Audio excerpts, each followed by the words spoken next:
Bora para Atos 12. Pedro é milagrosamente libertado da prisão. Nessa ocasião, o rei Herodes prendeu alguns que pertenciam à igreja com a intenção de matá-los e mandou matar à espada Tiago, irmão de João. Vendo que isso agradava aos judeus, prosseguiu prendendo também Pedro durante a festa dos pães sem fermento. Tendo-o prendido, lançou-o no cárcere, entregando-o a um guarda para ser escoltado por 4 escoltas de 4 soldados cada um. Herodes pretendia submetê-lo a julgamento público depois da Páscoa. Pedro então ficou detido na prisão, mas a igreja orava intensamente a Deus por ele. Na noite anterior ao dia em que Herodes iria submetê-lo a julgamento, Pedro estava dormindo entre 2 soldados, preso com suas algemas, e sentinelas montavam guarda à entrada do cárcere. Repentinamente apareceu um anjo do Senhor e uma luz brilhou na cela. Ele tocou ao lado de Pedro e o acordou. Depressa, levante-se, disse ele.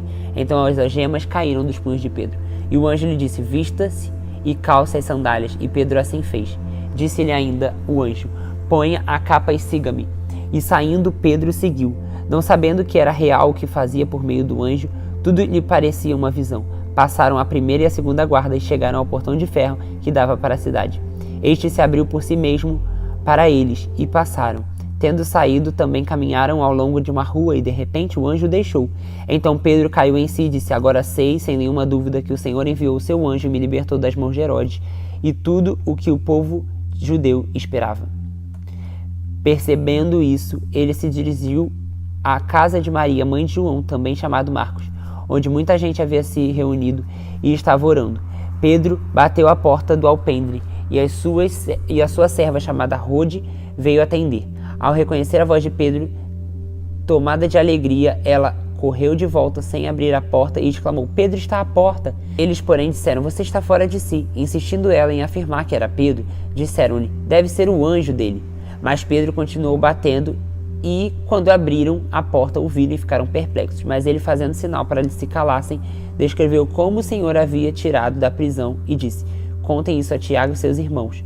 Então saiu e foi para outro lugar. De manhã, não foi pequeno o alvoroço entre os soldados quanto ao que tinha acontecido a Pedro. Fazendo uma busca completa e não encontrando, Herodes fez uma investigação entre os guardas e ordenou que eles fossem executados. Depois Herodes foi da Judéia para Cesareia e permaneceu ali durante algum tempo. Ele estava cheio da ira contra o povo de Tiro e Sidom. Contudo, eles haviam se reunido e procuravam ter uma audiência com ele.